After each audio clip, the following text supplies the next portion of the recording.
নমস্কার বন্ধুরা, আজ নিয়ে চলে এসেছি একটা অন্য রকম নতুন রেসিপি চিংড়ি মাছ দিয়ে। এটা আমার খুব ফেভারিট রেসিপি, অনেক দিন পর বানাচ্ছি।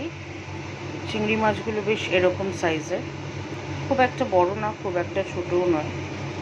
এখানে ওই 500 মতন চিংড়ি মাছ আছে। তার সাথে নিয়ে নিয়েছি ক্যাপসিকাম, পেঁয়াজ, রসুন, আদা। নিশ্চয়ই বুঝতে পারছেন কি রেসিপি বানাতে চলেছি।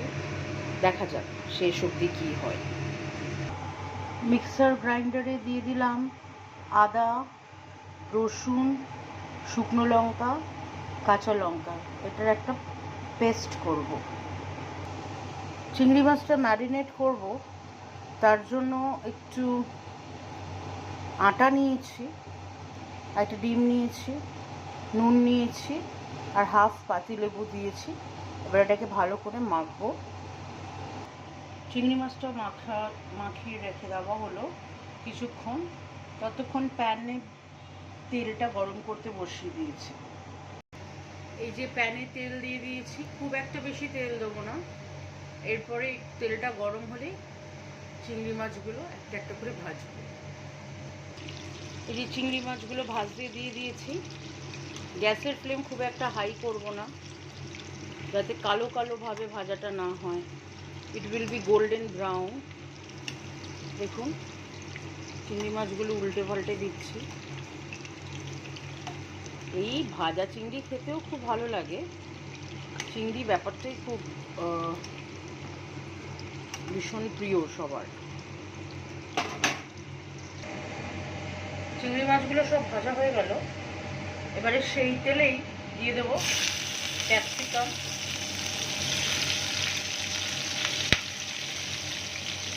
আর কেটে রাখা পেঁয়াজ।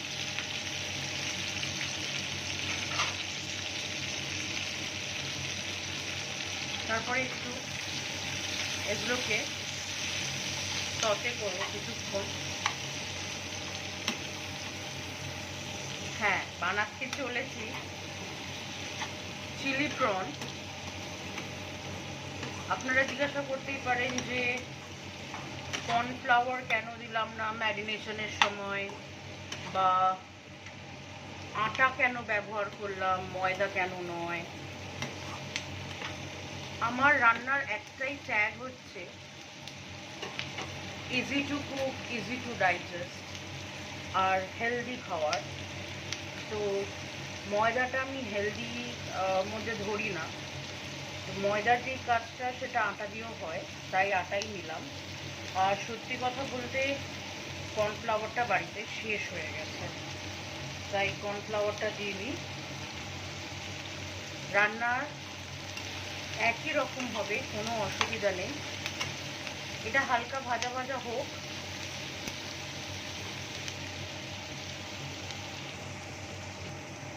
এটা ভাজা ভাজা হয়ে গেছে।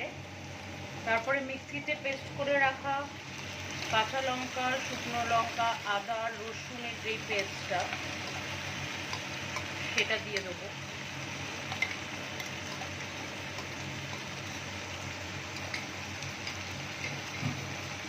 এরকম করে করবেন, একটু অন্যরকম টেস্ট, বাট খুব ভালো লাগে। চিলি সসের প্রয়োজন হয় না।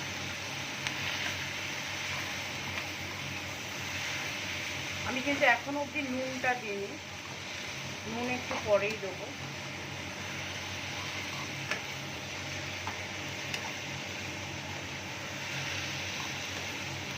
এটা একটু কষা হয়ে গেলে, আমরা যেহেতু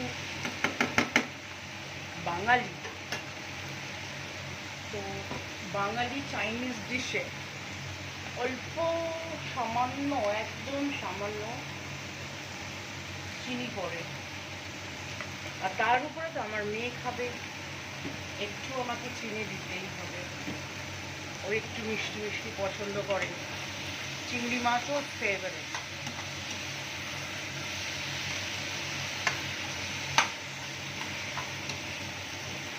আমার এটা ভাজা ভাজা হয়ে গেল। এখন ভেজে রাখা চিংড়ি মাছগুলো দিয়ে দেবো।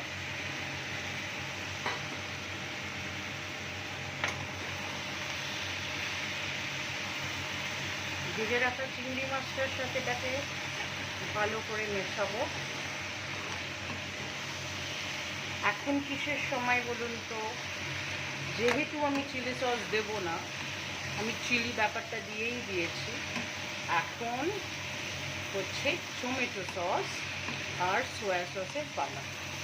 কিন্তু আরেকটু হোক, আর 2-3 মিনিট তারপরে দেবো। এখন এটাকে আমি একটু ঢেকে রাখবো 2-3 মিনিটের জন্য।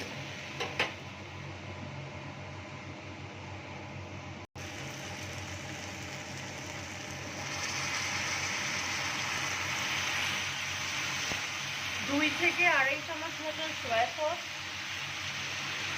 এই এখন যে একটা স্মোকি যেই ফ্লেভারটা আসছে, আই লাভ দ্যাট ফ্লেভার। এবারে আমি টমেটো সস দেবো,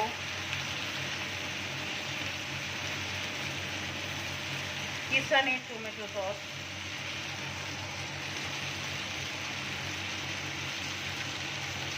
এখন আমি নুনটা দেবো। আন্দাজ মতো নুনটা দিতে হবে।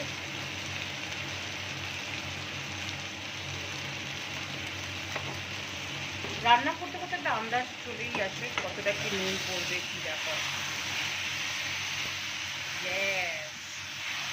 ভীষণ সুন্দর একটা অ্যারোমা প্লাস কালার, বুঝতেই পারছেন।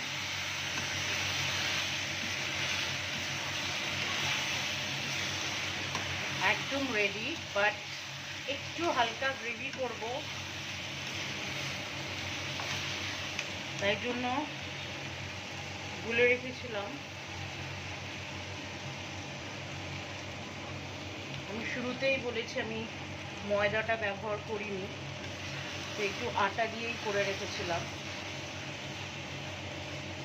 আমাদের তৈরি প্রন চিলি বা চিলি প্রন,